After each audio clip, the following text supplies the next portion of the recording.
pose souvent à nous banquiers deux questions. Est-ce que la crise est profonde? Est-ce qu'elle sera durable? Et puis vous, banquiers, qu'est-ce que vous avez fait? La réponse est que c'est une crise plus structurelle que conjoncturelle, donc profonde, et quand même sur un cycle long. Alors la deuxième question est, et vous, banquiers, quelle est votre part de responsabilité? Je crois qu'il faut bien voir qu'on a un peu mélangé les fonctions de banque de marché avec les banques commerciales, et puis on a beaucoup mélangé la façon de faire des banquiers anglo-saxons avec les banquiers, dirais les Américains de la vieille Europe, enfin de l'Europe continentale. Derrière la crise financière, on a eu une crise économique forte.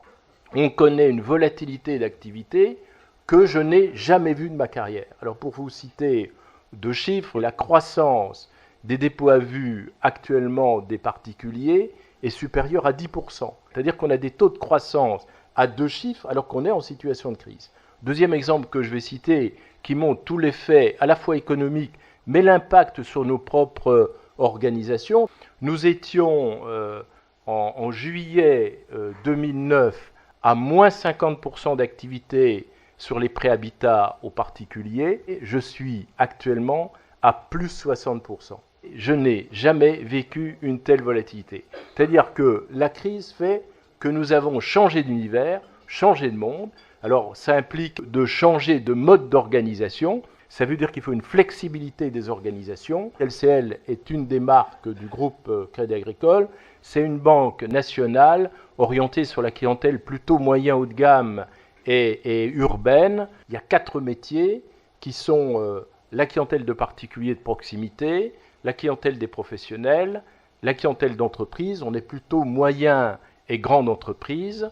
Et puis la banque privée. Pour nous, la productivité, l'efficacité administrative, la qualité de la gestion ne se distinguent pas de l'acte commercial. C'est-à-dire qu'on ne souhaite pas du tout distinguer le produit du service. Nous considérons que le service est attaché au produit et donc on doit respecter deux principes de base qui sont 1. L'excellence opérationnelle, 2. L'excellence relationnelle. Et le client a le choix, c'est-à-dire il peut faire ses opérations où il le souhaite, il a un contact soit par Internet, soit sur une agence. Il doit pouvoir le faire dans des conditions de qualité satisfaisantes. On est complètement orienté client, c'est ce que nous appelons en interne la centricité client, c'est-à-dire être orienté complètement, alors que dans le passé, nous avions un peu une tradition administrative, comme c'était le cas dans un certain nombre de banques. Deuxième aspect, c'est l'excellence relationnelle, c'est-à-dire il doit avoir en face de lui le conseiller qui a la compétence nécessaire, d'où notre organisation sur les 4 pôles marchés que j'évoquais tout à l'heure. Nous avons adossé notre organisation au projet industriel du groupe. Quand on peut faire des économies ensemble, on le fait au sein du groupe Crédit Agricole. Quand on peut le faire séparément et que ça a du sens en termes d'agilité marketing de se différencier, on le fait différemment. On privilégie systématiquement la modernité dans les choix. Nous avons mis en place un système zéro papier dans le réseau de proximité et zéro papier sur les services du siège. Et c'est un effet de rupture extrêmement important.